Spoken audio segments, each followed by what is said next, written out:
ইরাজ চোখ খুলে তাকালো। অর্ধ বোঝা চোখের দৃষ্টি আস্তে করে ঘাড় নেড়ে না বোঝালো পাশেই রাখা অনেকগুলো ঔষধ। মেঘালয় ভাবলো একদিনে এত ঔষধ কোথা থেকে এলো, নাকি এমনটা আগেও হয়েছে ইরাজের।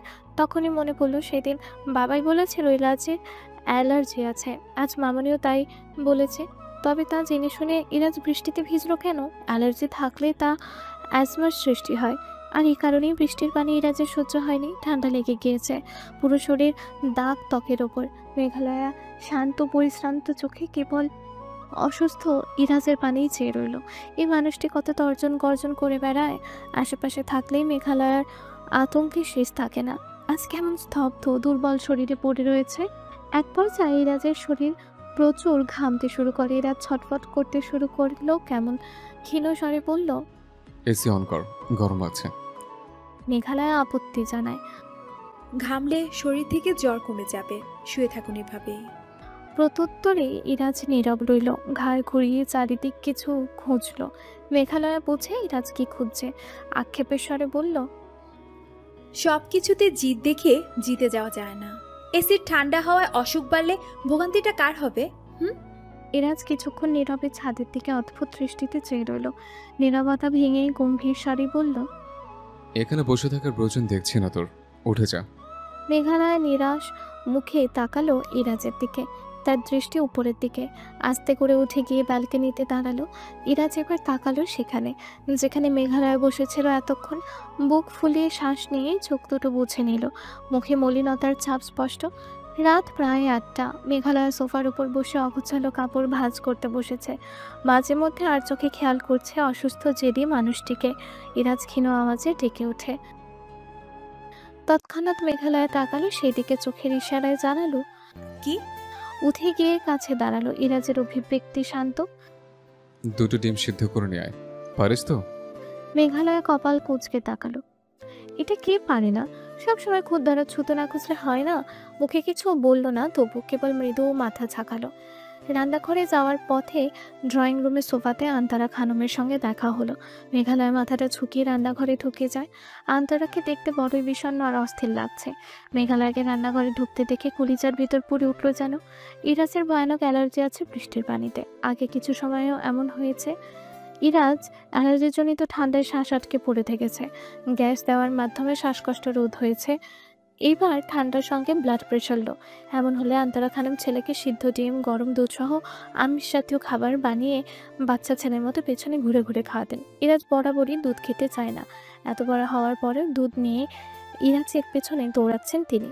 সেই সব ভেবে চোখ ভিজে উঠল যেন। মেঘালয় যাওয়ার পানে চেয়ে রইলেন। ছেলে কি সত্যি পর হয়ে গেল? আজ মায়ের প্রয়োজনীয়তা কি তবে ফুরিয়েছে?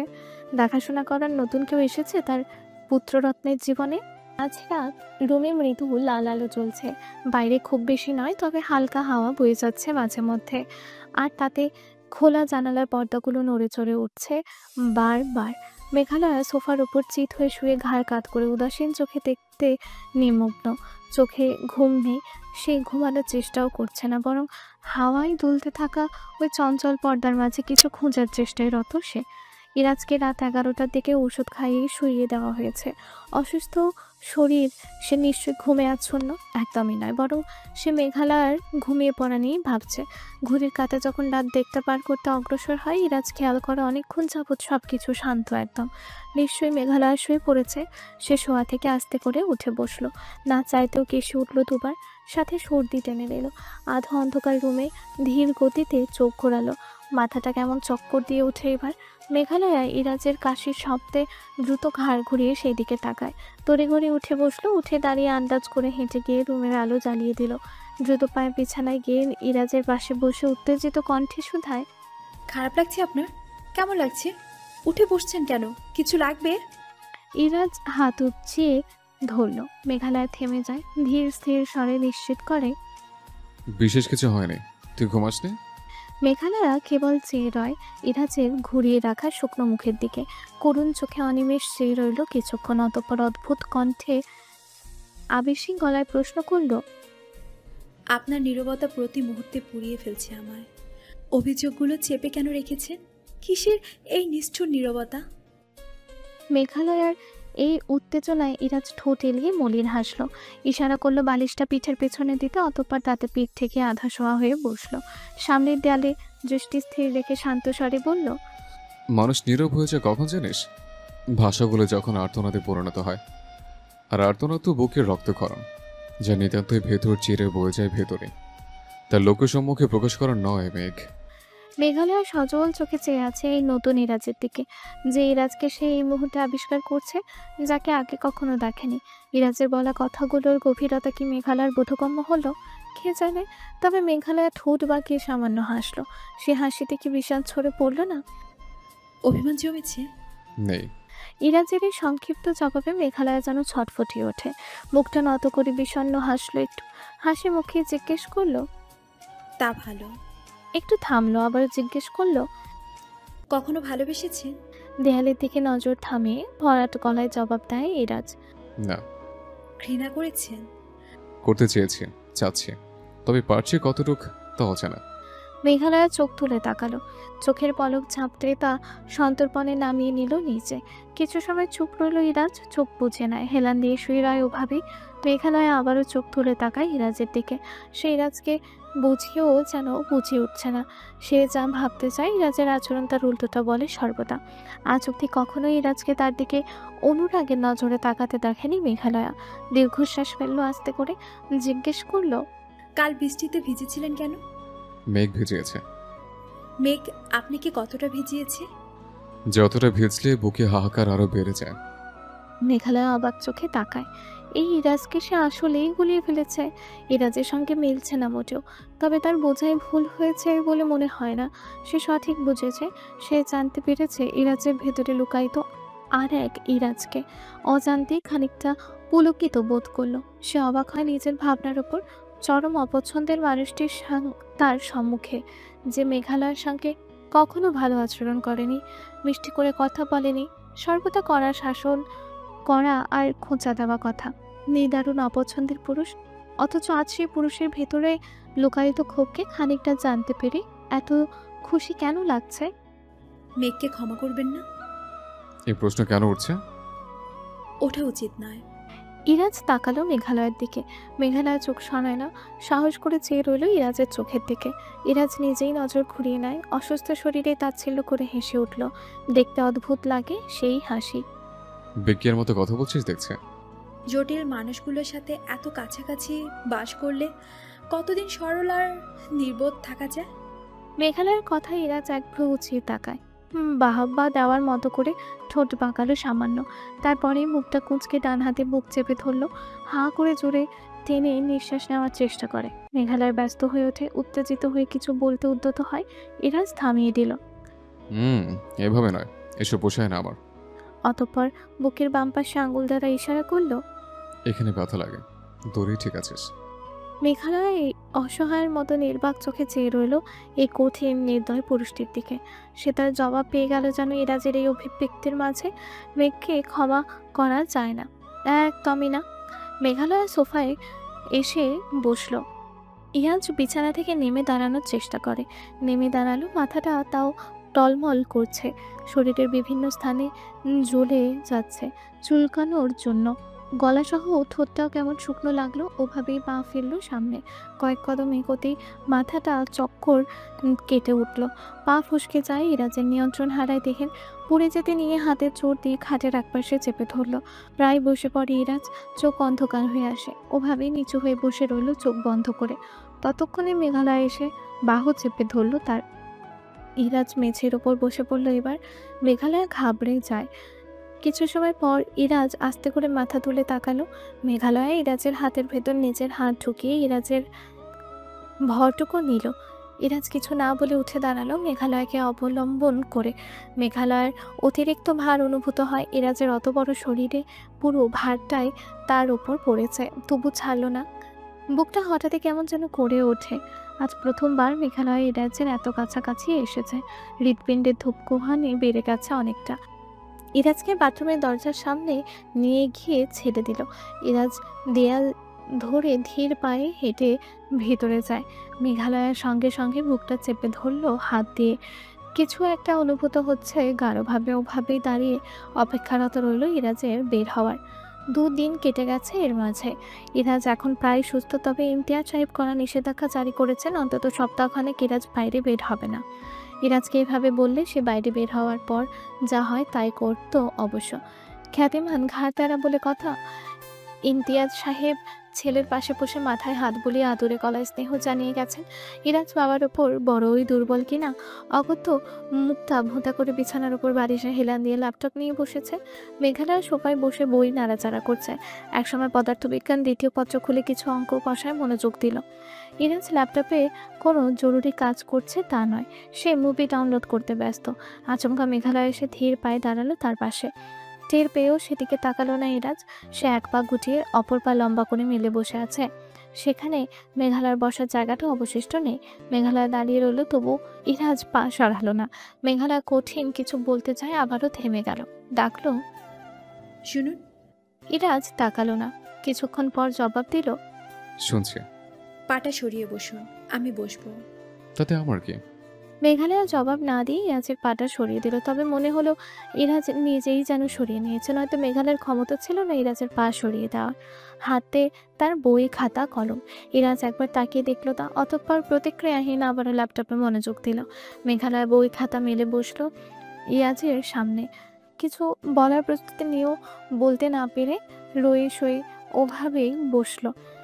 একসময় ইরাজ বিরক্ত হয়ে তাকালো, কি সমস্যা? আপনি পদার্থবিজ্ঞানের ছাত্র না? পদার্থবিজ্ঞানের ছাত্র হই অথবা অপদার্থ বিজ্ঞানের, তোর ফাটছে কেন তাতে? মেঘালয়ের জন্য এবার সহ্য হলো না। মাড়িতে মাড়ি চেপে চোখ বুজে ভারী একটা শ্বাস ফেলে মুখটা বিকৃত করে জিজ্ঞেস করলো। মেঘালয় তাচ্ছিল্য করে উৎসাহের সঙ্গে বলে ওঠে, খুব ভালো জিলাপি বানাবেন আপনি, আশা করি। কারণ আপনার মগজটা তো স্বাভাবিক নয়, বরং জিলাপির আকৃতির।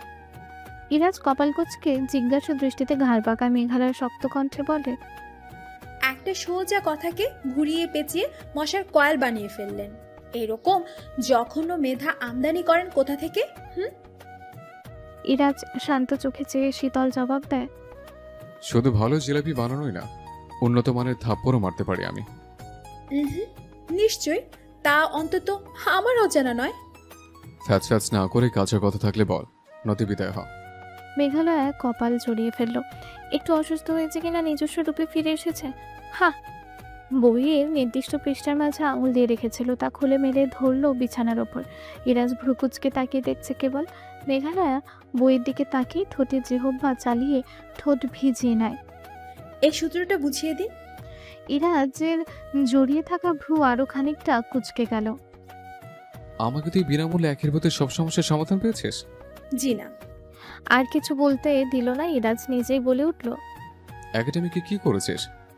অ্যাডমিশন এসে যদি সূত্র পড়াতে হয়? একটু থেমে কিছু মনে করার ভঙ্গিতে বলল, ওহো, তুই তো প্রেম সূত্র মুখস্থের সময় বের করে ফেলেছিস সব। মেঘালয় প্রতিবাদ করে ওঠে। তাতে আপনার কি? ইরাজ নীরব হয়ে গেল। হঠাৎই মেঘালয়ের হাত থেকে বইটা নিল, জিজ্ঞেস করলো, আগে পড়েছিস অধ্যায়টা? পড়েছিলাম। মনে আছে কিছু? কিছুটা। কিছুটাতে কাজ নেই, আগে বেসিক জানতে হবে। মেঘালয় বাধ্যের মতো ঘাড় নাড়ালো। ইরাজ বুঝতে শুরু করলো। মেঘালয় পড়াচ্ছে ইরাজের মনোযোগ বেশি। দিন দিন সে নিত্য নতুন ইরাজকে আবিষ্কার করছে। বারবার গুলিয়ে যায় ইরাজের এত এত জটিল রূপগুলো। কত কথা শুনিয়ে আবারও সেই কাজ যত্ন সহকারে করে দেওয়া সমীকরণটা মেঘালয় মেলাতে পারে না। অদ্ভুত মানুষ ইরাজ, এই ধারণাতেই আটকে যায় বারবার। ইরাজ খাতা এগিয়ে নিয়ে কলম চাইলো। মেঘালয় কলম এগিয়ে দেয়। ইরাজ সূত্রগুলো আরো ভালোভাবে বোঝানোর উদ্দেশ্যে তা লিখতে শুরু করলো। লিখতে লিখতে জিজ্ঞেস করলো, রেজাল্ট কপি বেরোবে? 2 সপ্তাহ খানিক পর। ইরাজ আর কিছুই বলল না। মেঘালয় নিজেই চিন্তিত কণ্ঠে বলতে থাকে, আচ্ছা, যদি ফেল করি আমি, তাহলে কি হবে? ইরাজ ভাবলেশীন জবাব দিল, কি আর হবে, তোর বাপ কোন অটো রিক্সাওয়ালার সাথে তোর বিয়ে দিয়ে দেবে। চোখ বড় বড় করে তাকালো মেঘালয়। কথাটা বুঝে নিজের অজান্তে মুচকি হেসে ফেললো। বলল, বাপ আমার তো বিয়ে দিয়ে দিয়েছে, তবে যার সাথে দিয়েছে সে আমি ফেল করলে রিক্সা চালানো শুরু করলেই হয়। ইরাজ ভ্রুকুচকে তাকিয়ে রইল খানিকক্ষণ। এরপরই মাথাটা নিচু করে মৃদু হেসে উঠল যেন। মেঘালয় বিস্মিত চোখে তাকিয়ে দেখলো সেই হাসি। হঠাৎই মনটা বেশ হালকা লাগলো। আচমকা বলে উঠল, আপনি হাসতেও জানেন নাকি আবার? ঘন্টা খানেকের মতো পড়ার পর মেঘালয়কে অলসতা ধীরে ধরলো, কিন্তু ইরাজকে বলতে চেয়েও পারছে না যে আর পড়তে ভালো লাগছে না। উসকুস করতে লাগলো কেমন। ইরাজ তা লক্ষ্য করে বলল, এই মনোযোগ নিয়ে আবার পড়বো পড়বো ঢোল পিটিয়ে বেড়াস? মেঘালয় অসহায় মুখেই তাকালো, জিজ্ঞেস করলো, আপনি ভালো আচরণ শিখেননি? ওই অধ্যায় যখন পড়া ছিল আমি ক্লাসের বাইরে ছিলাম। মেঘালয়ের এমন একটা ভবঘুরে মার্কা জবাব শুনে অতিষ্ঠ ভঙ্গিতে মাথা দুলালো। ইরাজ জিজ্ঞেস করে, কোথায় ভর্তি হওয়ার জন্য লাফাচ্ছিস? মেঘালয় শান্ত নজরে তাকালো, একটু ইতস্তত করে বলল, লাফালেই তো আর হয়ে যাবে না? এই কথাটা মস্তিষ্কের যে অংশ দিয়ে এখন ভাবছিস, আগে তো ব্যাংকে জমা রেখে এসেছিলি। মেঘালয় কটমট করে অস্পষ্ট স্বরে বলে উঠল। ক্যাকটাস। ইরাজ কথাটা শুনতে পেয়েছে কিনা তা বোঝার উপায় নেই, তবে বলে উঠল, গালি দিলে ভালো জাতের গালি দিবে, এসব আওলা ঝাওলা গালিতে অ্যালার্জি আছে আমার। ইরাজের কথায় মেঘালয়া মুখ বিকৃত করে তাকালো। আজব মানুষ তো, গালিতে অ্যালার্জি, আর গালি আবার ভালো মানের? মানে কোন গালি ভালো মানের? গালির কি কোনো ব্র্যান্ড আছে? নিজের ভাবনাতে বিরক্ত হয়ে মাথা বাঁকালো। শান্ত একটা শ্বাস নিয়ে জিজ্ঞেস করলো, আপনি কোন বিশ্ববিদ্যালয়ে যেন পড়তেন? শাহজালাল বিজ্ঞান ও প্রযুক্তি বিশ্ববিদ্যালয়। মেঘালয়া আশা করেনি ইরাজ সোজা জবাব দেবে, তবে ওকে অবাক করে দিয়ে হয়তো ওই প্রথম ইরাজ সোজা উত্তর দিয়েছে। মেঘালয়া আবার জিজ্ঞেস করলো, এটা গুচ্ছতে না? হুম। মেঘালয়া উৎসাহিত হয়ে বলল, তাহলে আমিও গুচ্ছরই কোনো ভার্সিটিতে পড়বো। আপনি কি এডমিশনের সময় খুব বেশি পড়তেন? ইরাজ এবার অপ্রস্তুত বোধ করলো। ওর অনিয়মিত লেখাপড়া কাউকে অনুপ্রাণিত করার বদলে ফেল করিয়ে বসে রাখবে হয়তো। ও নিজে মানিয়ে নিতে পারতো ওর নিজের বেপরোয়া চলনের সঙ্গে, কিন্তু আর কাউকে তা দ্বারা অনুপ্রাণিত অন্তত করা যায় না। ভাগ্য আর টুকটাক পরিশ্রমে শ্বাসটে পড়ার সুযোগ পড়েছিল। বলল, প্রশ্ন কম কর, পারলে বেশি করে পড়। এমনিতেও তোর বাপ জেলার বাইরে যেতে দেবে না। আমাদের যশোরে কি গুচ্ছর বিশ্ববিদ্যালয় আছে? যশোর বিজ্ঞান প্রযুক্তির নাম শুনিস না? মেঘালয় চুপ করে রইল। মনে মনে ঠিক করলো সে ওখানেই পরীক্ষা দেবে। হওয়া না হওয়া ওপরওয়ালার হাতে। বই খাতা গুছিয়ে রাখতে রাখতে হঠাৎই মাথায় এলো, ইরাজ কথাগুলো বেশ সহজভাবেই বলেছে। এভাবে বিয়ের পর আজ অব্দি কথা হয়নি। হাত থেমে গেল ওর। কিছু প্রশ্ন এসে ভিড় করলো মনে। কিছু সময় নিল প্রশ্ন করার জন্য। নিজেকে প্রস্তুত করতে লম্বা একটা শ্বাস টেনে নিয়েই আস্তে করে বলল, আমার জন্য তাবিরের কাছে হেরে গিয়েছিলেন। এটাই কি কেবল আমার প্রতি ক্ষোভের কারণ আপনার? ইরাজ উত্তর দিল না, বরং নীরবে উঠে দাঁড়ালো। এখনো খানিকটা দুর্বলতা আছে শরীরে, তবু উঠে দাঁড়িয়ে টি টেবিলের উপর থেকে সিগারেটের প্যাকেটটি হাতে উঠিয়ে নিল। সোজা হেঁটে ব্যালকনির দিকে চলে গেল। মেঘালয়ের ভেতরে জিদ চেপে বসে। বইগুলো উঠিয়ে নিয়ে গিয়ে সোফার টেবিলের উপর রেখে সে ব্যালকনিতে গিয়ে ইরাজের পাশে দাঁড়ায়। সন্ধ্যার পর অল্প খানিকটা সময় পেরিয়েছে। আকাশ সম্পূর্ণরূপে আধারে ঢেকে যায়নি এখনো। পরিবেশে মনোমুগ্ধকর। ইরাজ পকেট হাতড়ে লাইটার খুঁজলো, পেল না। মেজাজ খারাপ হলো প্রচণ্ড। মেঘ, লাইটার এনে দে রুম থেকে। আমার প্রশ্নের জবাব না দিয়ে চলে এসেছেন আপনি। তারপর এখন জবাব দিন। লাইটারটা এনে দে। আমার প্রশ্নের জবাব দিন, কথা কাটাবেন না। ইরাজ তাকালো উত্তেজিত মেঘালয়ের দিকে। চোখে চোখ মিলিয়ে ঠোঁট বাঁকিয়ে হাসলো, বলল, আর যদি না দিই? মেঘালয়ের চোখে মুখে আক্রোশ ফুটে ওঠে। আর কতদিন লুকোচুরি খেলবেন? চাপা কথাগুলো খুলে প্রকাশ করার সৎ সাহসটুকু কি আপনার ভিতরে নেই? ইরাজ মেঘালয়ের কথায় আবারও হাসলো। আরে এত উত্তেজনা আমাকে জানার? অতি উত্তেজনা হানিকারক, শান্ত হ। মেঘালয় চোখ বুজে জোরে জোরে শ্বাস নেয়। ঠোঁট জিহ্বা দ্বারা ভিজিয়ে নিল। নিজেকে শান্ত করার চেষ্টা করে বলল, আমার অপরাধটা কি আপনার কাছে?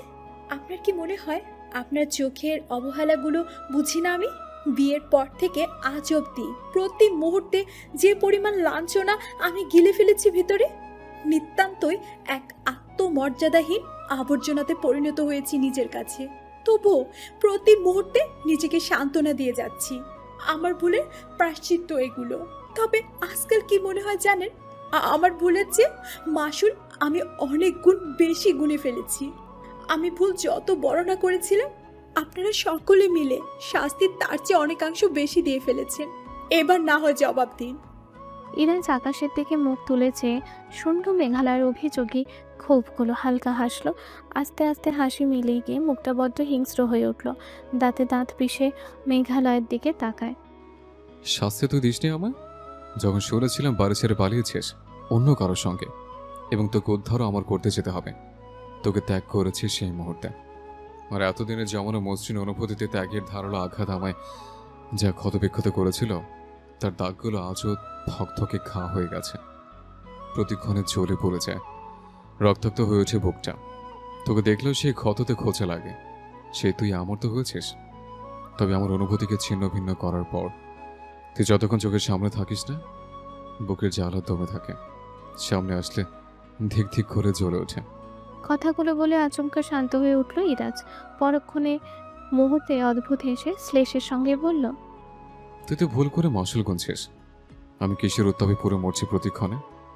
কারোর প্রতি মায়া জন্মে যাওয়ার অপরাধে সেই মায়াকে নিজ হাতে দাফন করেছি আমি, যার কোনোদিন উঠলে উঠবে না।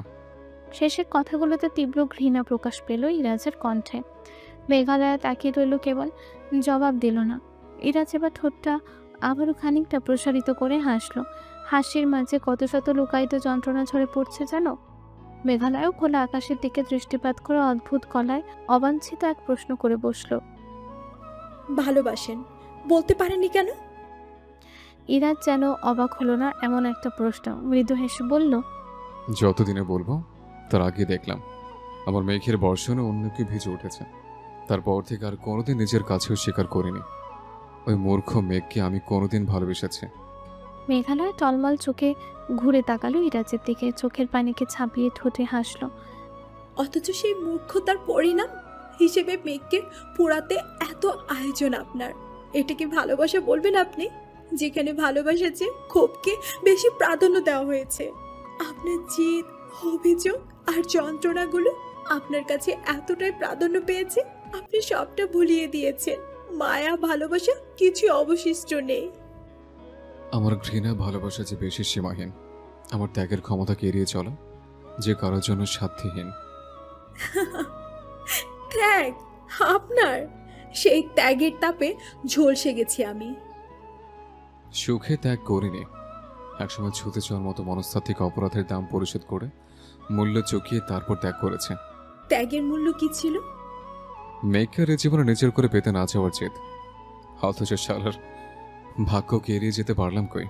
মেঘালয় হাসলো, মুখে হাসি ঝুলিয়েই বলল, আপনার প্রত্যেকটা কথা প্রমাণ করেছে ভালোবাসা কম। এই কাহিনীটাই মূলত ঘৃণার। তাই পরিবর্তে আর এই অনুভূতিকে ভালোবাসা বলে অপমান করবেন না। তিরস্কারের মতো শোনায় যেন মেঘালয়ের কথাটা। একটু থেমে আবারও বলল, সর্ব অবস্থায় আমার ভুলগুলো সাথে ছিল, আর তাই ভুলগুলোকে বড্ড ভালোবাসতে ইচ্ছে করছে এখন আমার।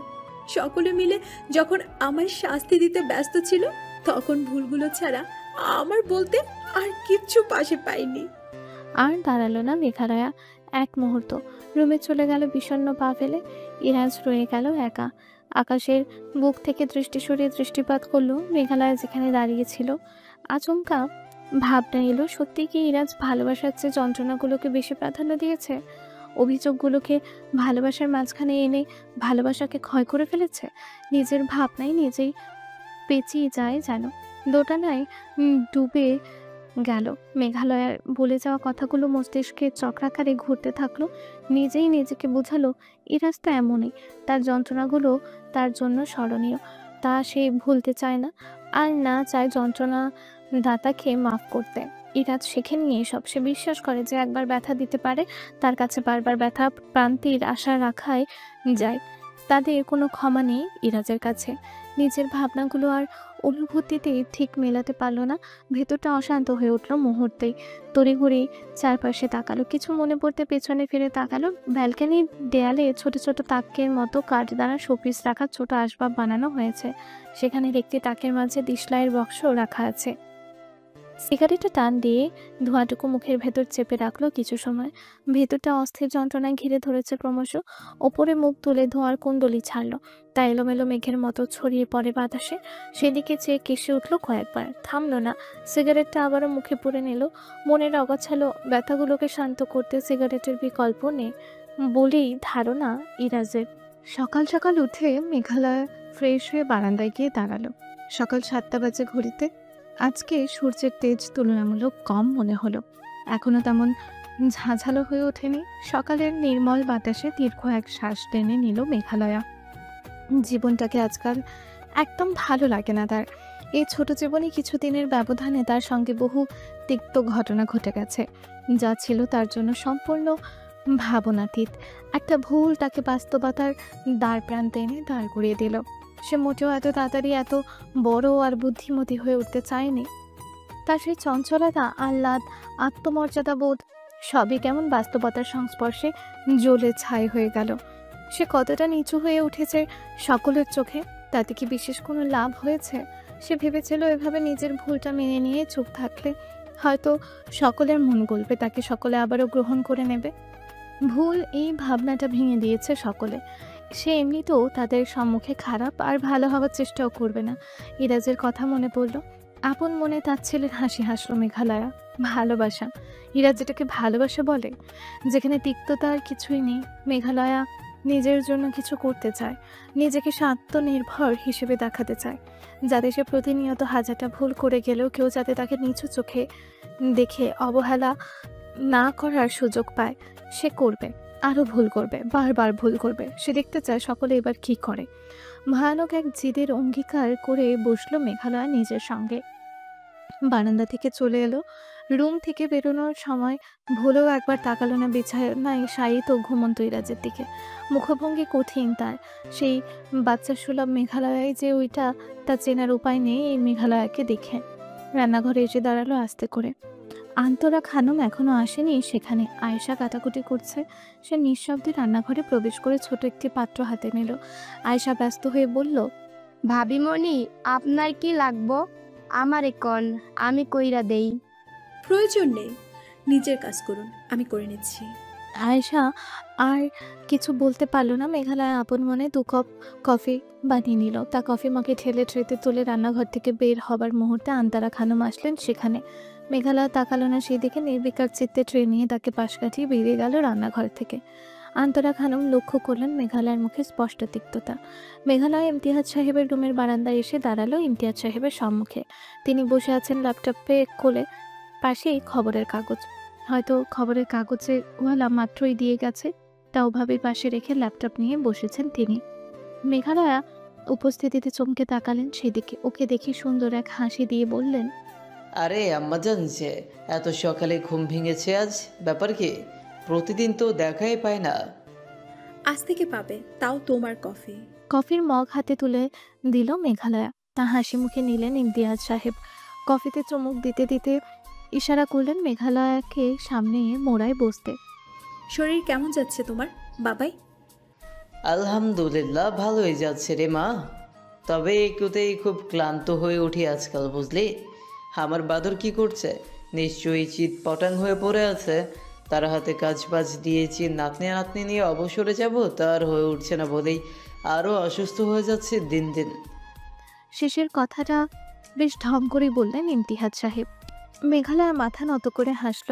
ইমতিয়াজ সাহেব যে কথার মাঝে নাতি নাতনির ইঙ্গিত দিলেন তা বুঝে মূলত মেঘালয়ের এই অদ্ভুত হাসি। প্রসঙ্গ বদলাতে বলল, আব্বু কেমন আছে বাবাই?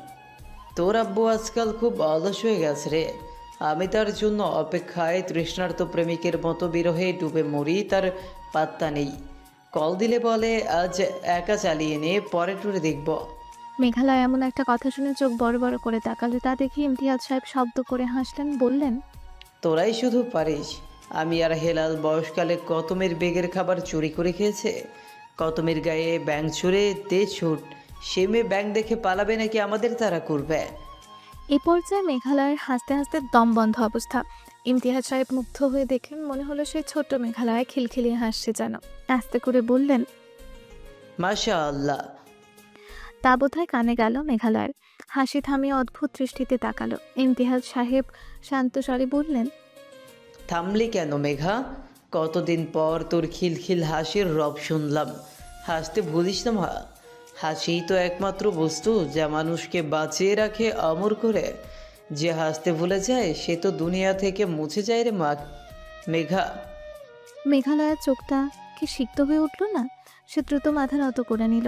ইমতিয়াজ সাহেব আদুরে গলায় বললেন, তোর মামুনি যা বলে ওসব ধরিস না, ও এমনিতেই ঠিক হয়ে যাবে। সংসার জীবন এমনই হয় বুঝলি। একটু টান পড়ে না থাকলে যে তাকে সংসার ধর্ম বলা যায় না। একটু মানিয়ে নিয়ে চল, সৃষ্টিকর্তা কোনো কষ্টই তার সৃষ্টিকে বেশি দিন ভুগতে দেন না। মেঘালয়ের চোখ থেকে এক ফোঁটা তরল টপ করে পড়ল কোলের ওপর রাখা হাতের কবজির ওপর। ইমতিয়াজ সাহেব এগিয়ে এসে মাথায় হাত দিলেন। মুখটা উঁচু করে ধরতেই ভেসে উঠল মেঘালয়ের অশ্রুজল মুখটা। বুকটা ভার হয়ে উঠল।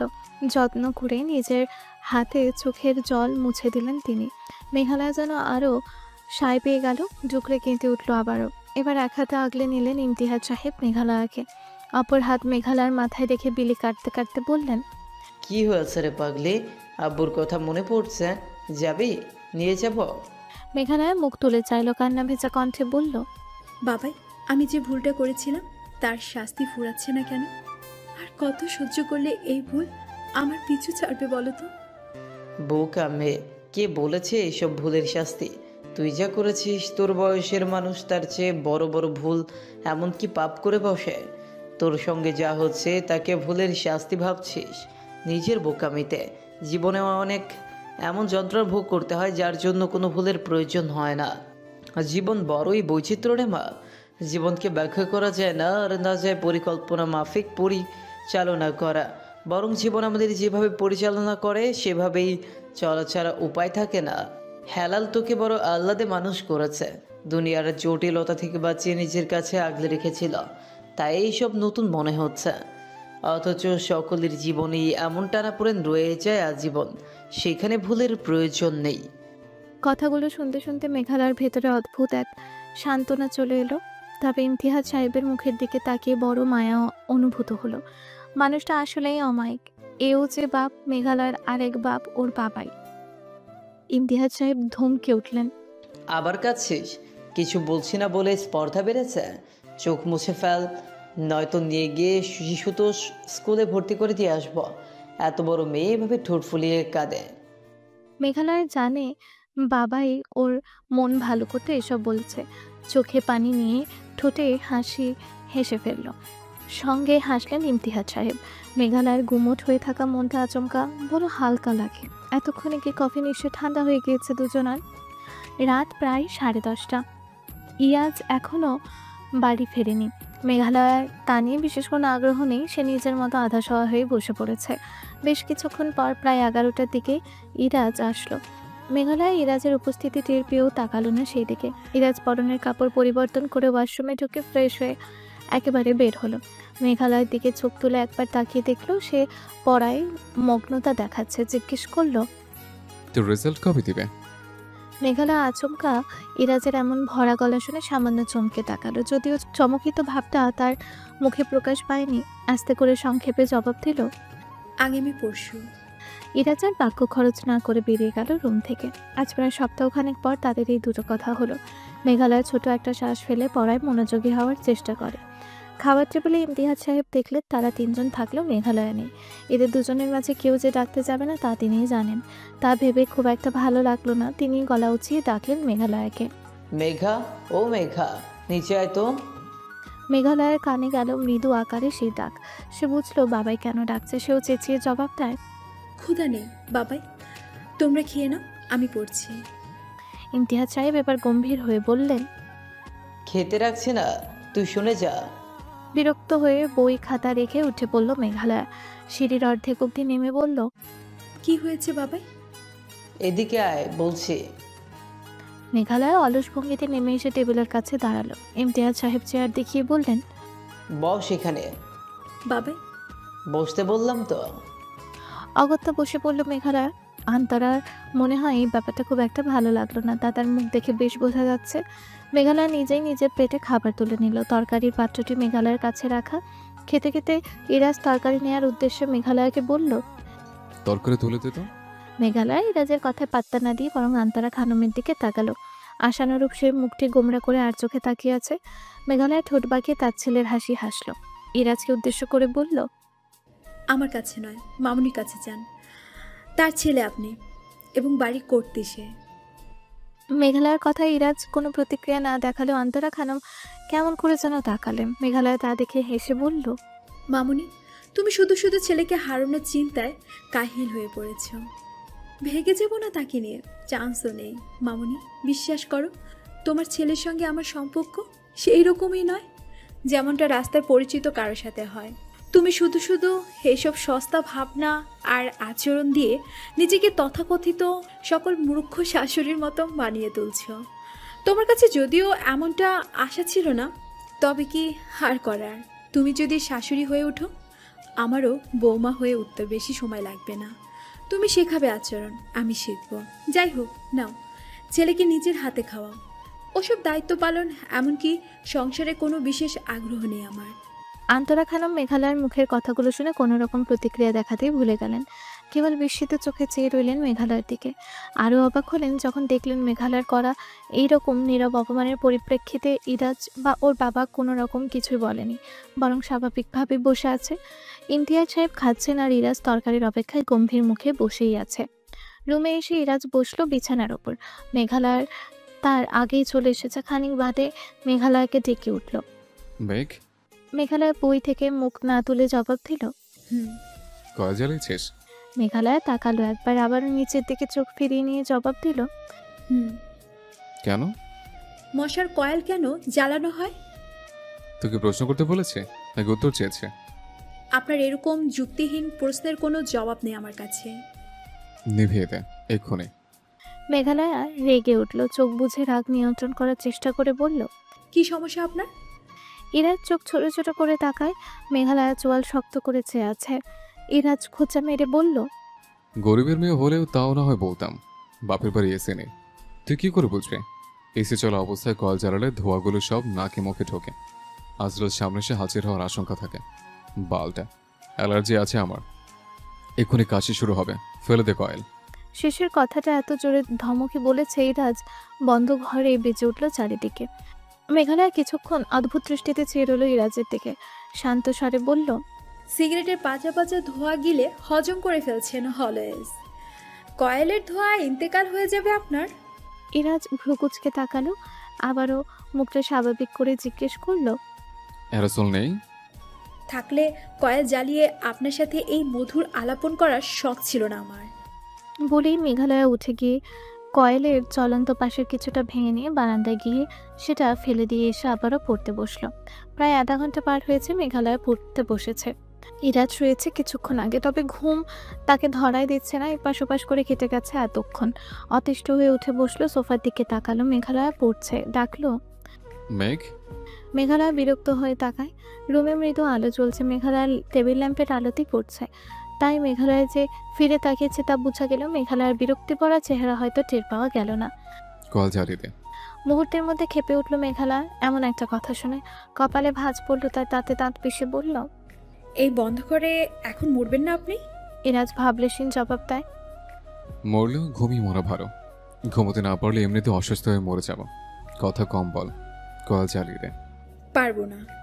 মনে হলো না মেঘালয়ের কথা ইরাজের কানে গিয়েছে। ইরাজ মেঘালয়ের পারবো না কথার পরিপ্রেক্ষিতে ভাবলেশীনভাবে বলল, তাড়াতাড়ি জ্বালিয়ে দে। এমনিতে মেঘালয়ের নিজেরও মশা লাগছে। টুকটাক বিরক্তিতে বুঁদ হয়ে উঠে দাঁড়ালো। ইরাজকে বলল, এসি অফ করুন, বারান্দার দরজা খুলে দে, ঠান্ডা বাতাস আসবে। ইরাজ এসি অফ করে দিল। মেঘালয় কয়েল জ্বালিয়ে আবারও এসে বসলো নিজের জায়গায়। এখন আর পড়তে ইচ্ছা করছে না। বই খাতা গুছিয়ে রেখে ঘুমানোর সিদ্ধান্ত নিল, যদিও সে জানে চেষ্টা বৃথা, ঘুম আসবে না। কিছুক্ষণ পর হঠাৎই রুমের আলো জ্বলে ওঠায় মেঘালয় চোখ খুলে তাকালো। দেখলো ইরাজ টি শার্ট গায়ে দিচ্ছে। চোখ ফিরিয়ে নিয়ে আবারও তাকালো। আশ্চর্য, টি শার্ট কেন গায়ে দিচ্ছে? সে নাকি ঘুমাবে জন্য কয়েল জ্বালিয়ে দেওয়া হলো। এখন কোথায় বেরোবে? বিনা কারণে কয়েল জ্বালিয়ে নিয়েছে। মেঘালয় হতাশ এক নিঃশ্বাস ফেলল। আল্লাহ তার সাথে এ কাকে জুড়ে দিয়েছে? এমন ছন্নছাড়া মানুষে কেন তার গলায় ঝুলিয়ে দিতে হলো? ঘরের আলো নিভিয়ে ইরাজ দরজা খুলে বেরিয়ে গেল রুমের বাইরে। মেঘালয় শোয়া থেকে উঠে বসলো, ঘুম নেই চোখে। আস্তে করে হেঁটে বারান্দায় গিয়ে দাঁড়ালো। হালকা হাওয়া বইছে প্রকৃতিতে। মনটা আবারও এই অগোছালো চলমান অনিশ্চিত জীবন নিয়ে ভাবতে ব্যস্ত হয়ে যায় তার। ইরাজ আম্মুর রুমের সামনে এসে দেখলো দরজা চাপিয়ে রাখা। রুমের দরজার দিকে এগিয়ে যেতে যেতে কয়েকবার ডাক দিল আম্মু বলে। এই ডাকের মাঝে জানান দিল সে এসেছে এবং প্রবেশের অনুমতিও চেয়ে নিল যেন। তার মতো ঘাটতারা তো আর সোজা কথায় অনুমতি নিয়ে ঢুকবে না। দরজা ঠেলে রুমে ঢুকে দেখলো আব্বু বিছানায় ঘুমিয়ে আছে, আন্তারা খানম জায়নামাজে বসা। ইরাজের ভ্রু কুচকে গেল। এ সময় কোন ওয়াক্তের নামাজে বসেছে আম্মা, নাকি নফল নামাজে বসেছে? পাশে গিয়ে দাঁড়ালো, দেখলো আন্তারা খানম মোনাজাতে বসেছেন। ঘরে চলে থাকা মৃদু আলোতে ঝাপসাভাবে দেখতে পেল মায়ের কান্না জড়িত মুখখানা। গোপনে দীর্ঘশ্বাস ফেললো একটা। আন্তারা খানম ওকে দেখে যেন আরো লম্বা করছে মোনাজাত। তা হয়তো বুঝলো ইরাজ। চেয়ার টেনে বসলো পাশে, একটু ঝুঁকে বলল, আম্মা, তোমার মনোজাত কিন্তু আমি আসার আগেই শেষ। আমি এসেছি, টের পেয়ে আবার হাত তুলেছ, দেখে ফেলেছি আমি। এবার কি হবে?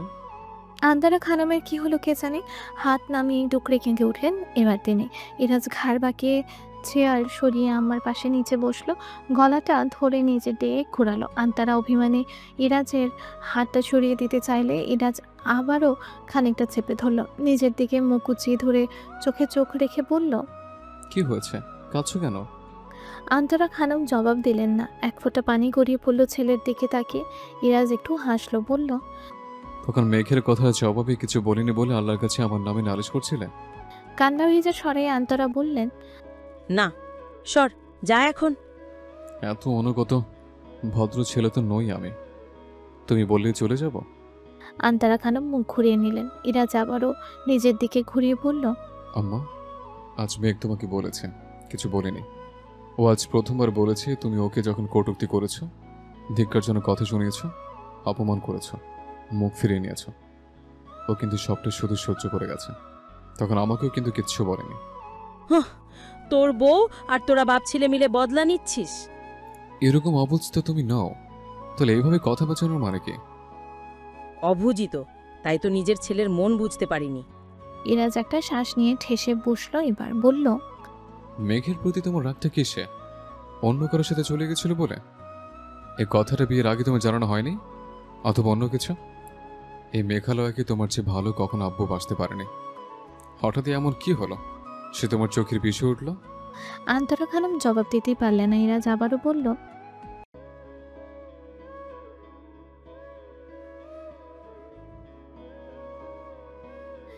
একটু থামলো ইরাজ। আন্তরা খানম নিচের দিকে তাকিয়ে আছেন। ইরাজ আবারও বলল, আর এমনিতে মেঘের সাথে আমার সম্পর্ক স্বাভাবিক নয়। তুমি যা ভেবে ওকে নিজের শত্রু ভেবে বসছ, তা কেবল মূর্খতা আম্মা।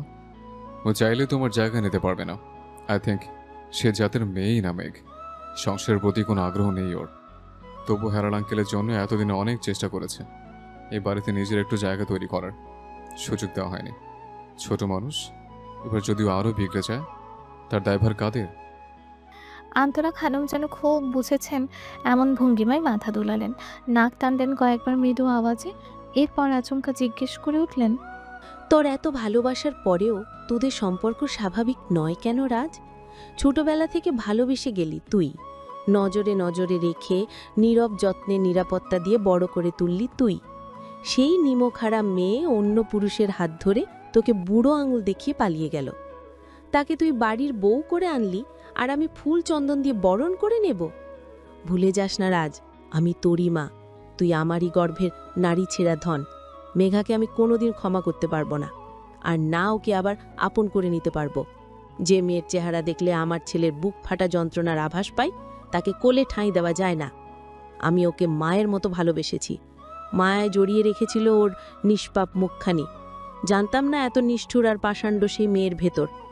কি করে পারলো তোর ভালোবাসাকে ঠুকরে অন্যের হয়ে যাবার চিন্তা করতে?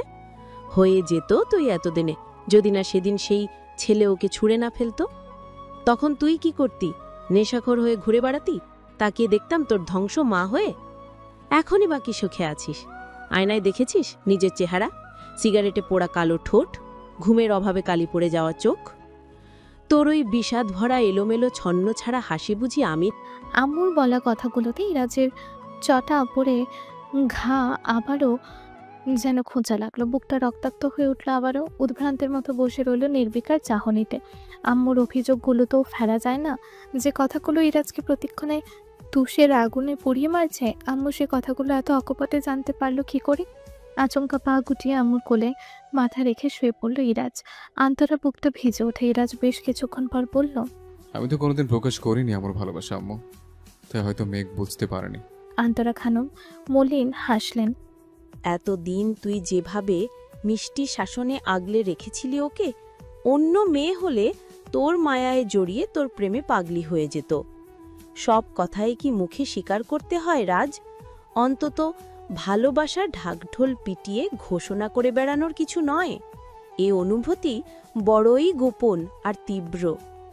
ও বুঝতে পারেনি, ওর এই সরলতাই তো বড় টানতো আমায়। তোর আর সাফাই গাইতে হবে না ওর হয়ে। তোর পাহাড়ের সম উচ্চ ভালোবাসা বুঝতে পারল না, আর ওই লম্পটের মিথ্যে ভালোবাসায় তার হাত ধরে পালিয়ে যাওয়ার সিদ্ধান্ত নিয়ে ফেলল। হা!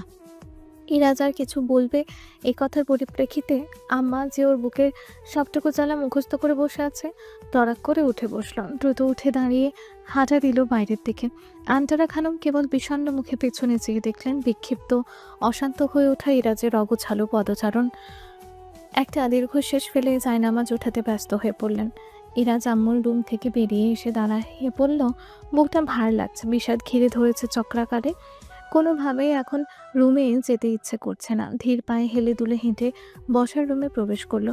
সেখানে সোফার উপর পেছন থেকে দুটো বোতল দু হাতে বের করে নিয়ে ছাদের দিকে চলে গেল। এখন ইচ্ছে মতো গলায় ঢাললে এই নেশা হয়তো ভুলিয়ে রাখবে বুকের ক্ষতবিক্ষত হয়ে থাকা ঘাগুলোর যন্ত্রণা। আন্তরা বিছানায় গিয়ে ঘুমাতে অগ্রসর হলে ইমতিয়াজ সাহেব বলে উঠলেন, এক গ্লাস পানি ঢেলে দাও তো।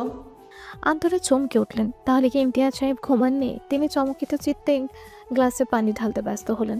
ইমতিয়াজ সাহেবের গলাটা কেমন যেন লাগলো শুনতে। তিনি মা ছেলের সব কথা শুনেছেন এতক্ষণে। রেজাল্ট শিট হাতে নিয়ে দৃষ্টি চেয়ে আছে মেঘালয়ের সেদিকে। কিছুক্ষণ আগেই ইরাজ মার্কশিট তুলে এনে হাতে দিয়ে ওয়াশরুমে ঢুকেছে হাত মুখ ধুতে। মেঘালয়কে দেখতে কেমন প্রাণহীন জড় পদার্থের মতো লাগছে, যেন ভেতরে অনুভূতির বড় অভাব। মাথাটা ঝুঁকিয়ে চেয়ে আছে রেজাল্ট শিটের দিকে।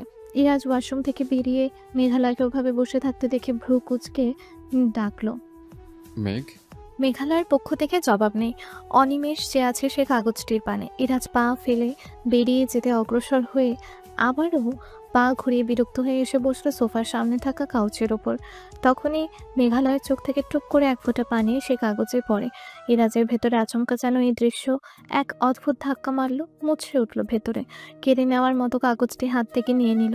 মেঘালয় ছেড়ে দেয় আস্তে করে। ইরাজ দেখেই এসেছে রেজাল্ট। আবারও কৃত্রিম ব্যস্ততা নিয়ে ঘুরিয়ে ফিরিয়ে দেখলো কাগজটি। অতঃপর নিজের স্বভাবসুলভ কঠিন ভাব ধরে রাখতে মৃদু ধমক দেওয়ার ভঙ্গিতে বলল, মেয়ে মানুষ ঢং ছাড়ার কিছু জানে না। এমন ভাব করছিস যেন 4.5 সাবজেক্টে ফেল। জিপিএ 4.94 পাস করেছিস, এভাবে শো করানোর কি আছে? মেঘালয়া এবার মুখ তুলে চাইল। ইরাজের বুকটা আবারও ধুক করে উঠল। মেঘালয়ের চিরপরিচিত চঞ্চল চোখ দুটো আজ বিষাদের জলে টলমলে। গাল গড়িয়ে পানি পড়ল এবার। ভাঙা গলায় বাচ্চাদের মতো অভিযোগ করে নিজের বিরুদ্ধে মেঘালয়া। A+ তো আসেনি, আব্বুর সামনে এবার দাঁড়াবো কিভাবে? কান্নায় ভেঙে পড়ল মেঘালয়। ইরাজের কেমন অস্থির লাগছে। যেও আজ আর মুখ ফিরিয়ে নিতে পারলো না মেঘালয়ের দিক থেকে। ইরাজের কি যেন হয়ে গেল। হুট করে উঠে এসে মেঘালয়ের পাশে বসলো। নরম স্বরে বলল, পাগলি, তুই তো গুচ্ছতে পড়তে চাস, আর এসএসসি এর জিপিএ 5 আছে তো অনায়াসে চান্স হয়ে যাবে। মেঘালয়ের নাকের ডগা লাল হয়ে উঠেছে। ইরাজের এমন কণ্ঠস্বর তার কাছে অবিশ্বাস্য ঠেকল। চোখ মেলে তাকালো ইরাজের দিকে। থুতনির কাছে প্রতিক্ষণে কেঁপে কেঁপে উঠছে তার। ইরাজ সেদিকে তাকিয়ে আনমনেই হাসলো মৃদু। অতঃপর বলল, আঙ্কেল আসছে, বাপের সামনে এভাবে যাবে? আর তোর বাপ তোর অবস্থা দেখে আমাকে কেলিয়ে যাবে। মেঘালয় চমকে ওঠে, আতঙ্কগ্রস্ত হয়ে পড়ল। আব্বু আসছে, না জানি রেজাল্ট দেখে কত কষ্ট পাবে। আব্বুর সামনে যাবে কি করে মেঘালয়? তা বুঝে ইরাজ আশ্বস্ত করে বলে, রিল্যাক্স, তোর বাপ জানে আমি তাকে সঙ্গে নিয়ে গিয়েছিলাম মার্কশিট তুলতে। চরম খুশি সে। মিষ্টি নিয়ে যখন তখন এসে পৌঁছাবে। তাড়াতাড়ি মুখে চোখে পানি দিয়ে একটু ফ্রেশ হ। মেঘালয়া উঠল না, থম মেরে বসে রইল। ইরাজ মার্কশিটের দিকে চেয়ে বলল, কি ভাবছিস? মেঘালয়া শুনতে পায়নি বোধহয়। ইরাজ আবারও কিছু বলতে যাবে, তখনই মেঘালয়া জবাব দেয়, আমি বড় ভুল করে ফেলেছি জীবনে। নিজের কাছে নিজের ক্ষমা নেই। সকলে কি করে মেনে নেবে আমায়? ব্যর্থতা প্রকাশ পায় মেঘালয়ের কথায়। ইরাজ বুক ফুলিয়ে একটা লম্বা শ্বাস টেনে নিল। নিচের দিকে একটু ঝুঁকে বসে হাতের কাগজটি সেন্টার টেবিলের ওপর রাখলো, নিজের হাত ঘড়ি চাপা দিয়ে। এরপর বলল, এরকম ভুল তোর বয়সে সকলেই করে, তবে তুই ঠিক ভুল করিস নে। করেছিস বোকামি। যেখানে কোনো অনুভূতি নেই, যেখানে রিলেশনশিপে চলে গেলে শখ করে। নিতান্ত নির্বোধ তুই, যে নিজের অনুভূতি বুঝতে পারে না, শুধুমাত্র নিজেকে প্রমাণ করতে। জটিল কোনো মায়া অনুভূতি ছাড়ে বাড়ি ছেড়ে পালিয়ে গেলে। ইরাজের কথায় অস্পষ্ট তাচ্ছিল্য। মেঘালয়া আজ আবারও অবাক হয় ইরাজের পাল্টে খাওয়া আচরণে। এভাবে তো কোনোদিনও বুঝিয়ে বলেনি, করেছে শুধু তিরস্কার। হঠাৎই কিছু মনে পড়তে এইবার ঠোঁট বাঁকিয়ে মলিন হাসল। আর আপনি সবটা জানা সত্ত্বেও তা চলতে দিবেন? ইরাজ কোনো জবাব দিল না। আচমকা এই কথায় তার মুখটা কেমন কঠিন হয়ে উঠল। উঠে দাঁড়ালো, মেঘালয়াকে আবারও তাড়া দিল। নিজেকে সামলে ফ্রেশ হয়ে আয়। হেলাল সাহেব এলেন দুপুরের দিকে, তার দুহাত মিষ্টির প্যাকেটে ভর্তি। আজ তিনি ইমতিহাজ সাহেবের বাড়ি বন্ধু হিসেবে নয়, এসেছেন বেয়ান হিসেবে। এটা ভেবে যেমন উত্তেজনা কাজ করছে, তেমন একটু অপ্রস্তুত বোধও ঘিরে ধরেছে তাকে। আর তা প্রায় সম্পূর্ণটা আন্তারা খানমকে ঘিরেই বোধ হয়। বাড়ির ভেতরে প্রবেশ করার সময় একটু সংকোচ কাজ করলো, আবার আজব অনুভূতি হচ্ছে। তিনি তার ছোট্ট পরে শ্বশুর বাড়ি এসেছেন। এই তো কিছুদিন আগে মেঘালয়া আব্বুর হাত ধরে শুক্রবার হলে সন্ধ্যার পর ফুচকা খেতে যেত, রাত বিরাত আবদার করতো, চলো কোথাও বসে আইসক্রিম খেয়ে আসি। আব্বু, এবার আবার না করো না যেন, চলো যাই। তিনি নিয়ে যেতে না পারলে ইরাজকে কল করতেন। ইরাজকে রাজি করাতে আবার আর এক খাটুনি হতো। ইরাজ তো জন্মের ঘাটতেরা। এসব ভাবতে ভাবতে ঢুকলেন ভেতরে। প্রথমেই দেখা হলো আন্তরা খানমের সঙ্গে। ওখানেই বুকটা একটু ধুপ করে উঠল হেলাল সাহেবের। তবুও সাহস করে একটু হেসে জিজ্ঞেস করলেন, আসসালামু আলাইকুম ভাবিছেন, কেমন আছেন?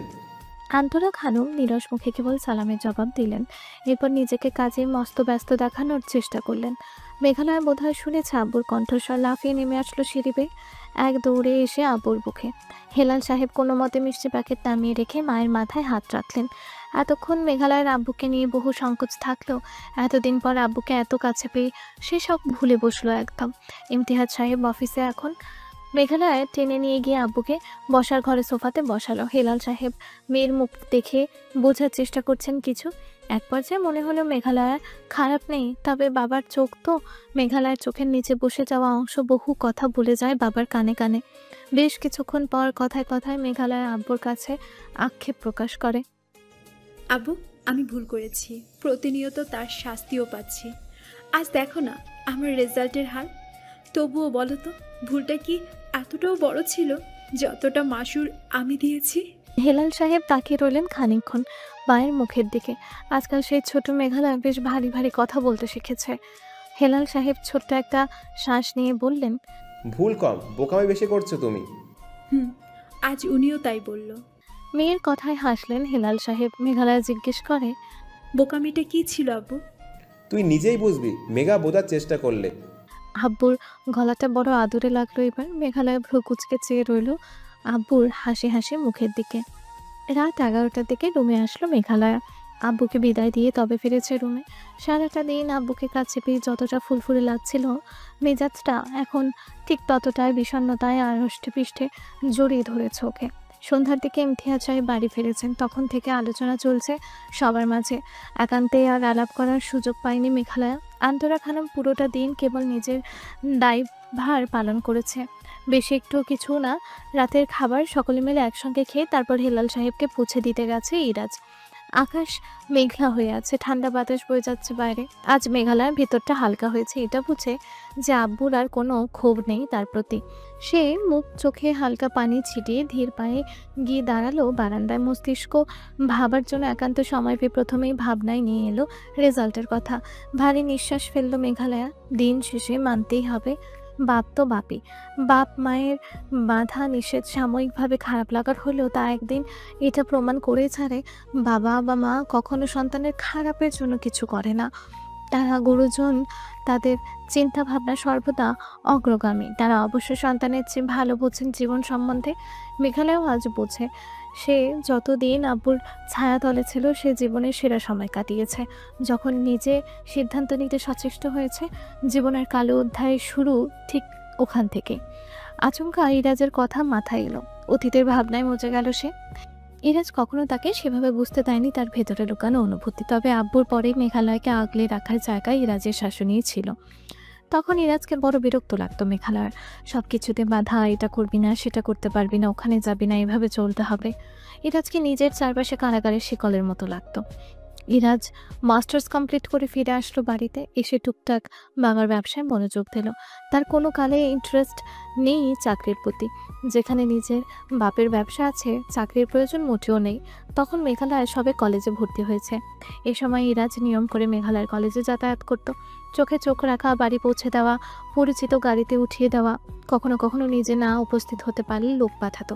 এই ব্যাপারগুলো চরম বিরক্ত লাগলে মেঘালয় আব্বুর জন্য আর ইরাজকে ভয় পাওয়ার কারণে চুপচাপ মেনে নিত। কিন্তু মেনে নেয়নি আর এক পর্যায়ে। যখন তাবিরের প্রপোজালে সে অ্যাকসেপ্ট করলো, তারপর থেকে ইরাজের এই চোখে চোখে রাখার ব্যাপারটা মেঘালয়ের কাছে অসহ্য হয়ে উঠল। একদিন সাহস করে ইরাজকে বলেই দিয়েছিল, আপনি আর আসবেন না আমার কলেজে। আমি অনাথ নই, আমার আব্বু স্বয়ং জীবিত। আপনি এইভাবে আমার পিছনে বডিগার্ডের মতো লেগে থাকেন, তা নিয়ে পুরো কলেজে আমাকে বেবি গার্ল, মার্নি কুইন, বারবি ডল বিভিন্ন নামে খ্যাপানো হয়। আমি ছোট বাচ্চা নই, আর চলতে পারি একা। আসলেই তাকে কেউ খ্যাপাতো না, বরং তাবির এরকম বিভিন্নভাবে মেঘালয়কে ভরকেছে।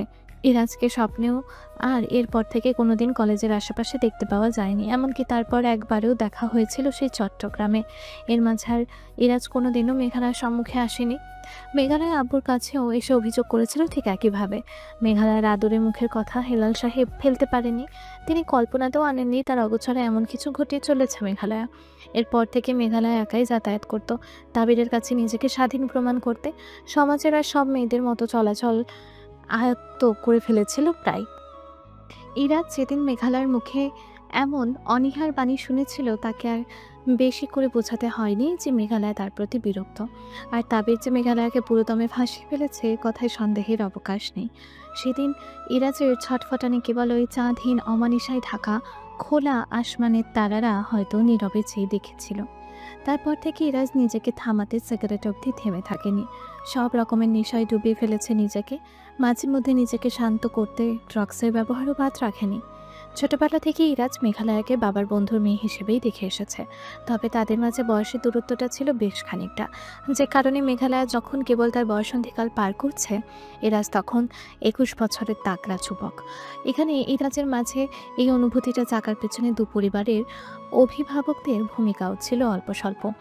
হেলাল সাহেব ইরাজকে অতিমাত্রায় ভরসা করতেন। ছোট থেকে ইরাজ চরম বেপরোয়া স্বভাবের, আর এই স্বভাবটাই তাকে করেছিল সকলের কাছে অনন্য। তাকে কোনোদিন স্বেচ্ছায় মেঘালয়ের আশেপাশে ঘেঁষতে দেখা যায়নি। যেন তার গায়ে চুলকানি হয় এভাবে দূরত্ব বজায় রেখেছে সর্বক্ষণ। ইরাজের এই অনন্য স্বভাবের প্রতি বোধহয় হেলাল সাহেবের গলে গেলেন। তিনি অবাধে মেঘালয়কে ইরাজের ওপর ছেড়ে দিতেন। ইরাজ সে ভরসার দাম রেখেছে সুদে আসলে, বরং তাকে ডেকেও পাওয়া যেত না মাঝে মধ্যে। যেন চরম বিরক্ত সে মেঘালয়কে সঙ্গে নিয়ে চলতে। তবে চলতে চলতে নিজের দায়িত্বের বাইরে কবে যে যুবক ইরাজের মনে মেঘালয়ের জন্য নরম অনুভূতির সৃষ্টি হয়েছিল, এখান থেকেই ওই কিশোরী মেঘালয়ের প্রতি আলাদা এক টান জন্মাতে শুরু করলো ইরাজের। এরপর সে বিশ্ববিদ্যালয়ে পড়ার সুবাদে জেলা ছাড়লেও যখন আসতো মেঘালয়কে শাসিয়ে রেখে যেত, ভুলতো না। দিন দিন অভ্যাস এবং এই টানটা কবে যেন অধিকার বোধ, আর অধিকার বোধ থেকে ভালোবাসার মতো জটিল অনুভূতিতে পরিবর্তিত হয়ে গেল। তবু ঘাড় তারা ইরাজ মেঘালয়ের সম্মুখে নিজেকে উপস্থাপন করেনি কোনোদিনও। তার স্বভাব আচরণ পরিবর্তন আসেনি। সে যে খিটখিটে, এই খিটখিটে মেজাজ ছেড়েই রয়ে গেল। এতে মেঘালয়ের সাথে তার সম্পর্কটা কখনো মধুর হয়ে ওঠেনি, বরং শাসনের একটা সম্পর্ক গড়ে উঠেছিল। এটা হয়তো মেঘালয়ের মনে হয়েছে বারবার, কিন্তু ইরাজ যে মেঘালয়কে সর্বদা জোর জবরদস্তিতে রেখেছে এমন নয়, শুধু এই অসভ্য দুনিয়া থেকে বাঁচিয়ে রাখতেই চেয়েছে। মেঘালয়ের কোনো ইচ্ছে সরাসরি পূরণ না করলেও অপূর্ণ থাকতে দেয়নি। ইরাজের এই শাসনের পেছনে তীব্র অধিকার বোধকে আর আগলে রাখার ব্যাপারটি হয়তো মেঘালয় কোনোদিন ধরতেই পারেনি। সবশেষে বাজি ইরাজের ওই সরল মেঘালয়ের প্রতি এতটাই বিশ্বাস ছিল, সে এত চতুর হয়েও এভাবে ভাবতে পারেনি যে মেঘালয় তাবিরকে সুযোগ দেবে তাকে নিয়ে খেলার। তা তো দিয়েছিল, তবু ইরাজ মেঘালয়ের প্রতি নিজের দৃষ্টি সরায়নি। নিজের মতো করে প্রতিক্ষণে চেষ্টা করেছে মেঘালয়কে আগলে রাখার। এতে তাবিরের বড় অসুবিধা হতো। সে মেঘালয়কে যেভাবে চাইতো সেভাবে পরিচালনা করতে পারতো না। তখনই তাকে নানান উস্কানিমূলক কথা বলতে থাকে। কাজেও দিল তা। ইরাজ মেঘালয়ের অবহেলায় ঘৃণায় সরে আসলো। সারাক্ষণ মনটা মেঘালয়ের কাছে পড়ে থাকলেও দেহটাকে সে বেঁধে রেখেছিল নেশার দড়িতে। আন্তারা খানম ছেলের অধঃপতন দেখেছেন কিছু কিছু, তবে তিনি আবিষ্কার করতে পারেননি কারণটা। ইরাজকে বুঝতে পারা সেও এক অভিযানই বটে। যেদিন ইরাজের কাছে হেলাল সাহেবের অসহায় কল এলো মেঘালয়কে পাওয়া যাচ্ছে না, সেদিন ইরাজ মেঘালয়কে চিরতরে ত্যাগ করেছিল।